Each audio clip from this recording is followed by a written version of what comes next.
passion. You know, there are times here when I am elated, and there are times here when I'm sick to my stomach. And tonight is one of those times when I am sick to my stomach. I am embarrassed for this body. I'm embarrassed that the Republicans want to stuff polar bears and bring them back to this country as trophies for their hunters, but they do not want to stuff the bellies of poor kids in our country. There is something fundamentally wrong. And I say that with a great deal of remorse, really.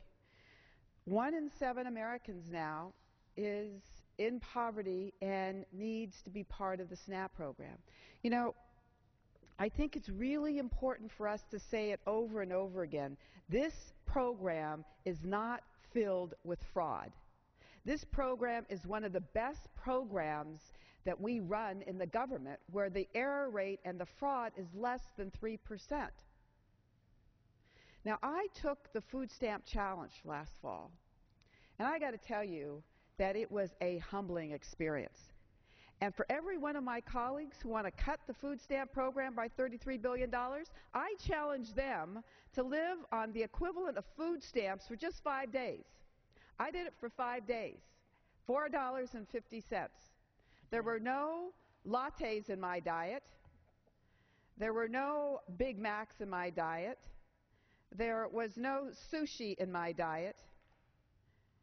My diet consisted of canned tuna, eggs, 1 head of lettuce, and tomatoes for 5 days, and a can of instant coffee from the dollar store. That's how I survived. And at the end of 5 days, I thought to myself, I just did this for 5 days. How about the family that needs to do this day in, day out, month after month?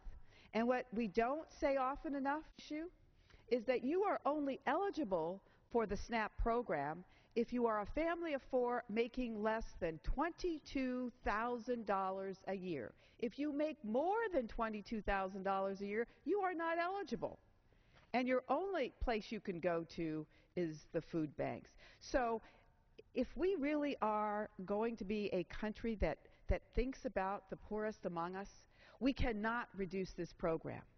We cannot say to those who are just making it, who are making less than $22,000 as a family of 4, that we're not going to help you put food into the bellies of your kids. And I say to my Republican colleagues, don't do this. And if you are, in fact, going to vote for this budget, then you take that food stamp challenge for 5 days. You see what it's like, and then vote for it. I thank my colleagues.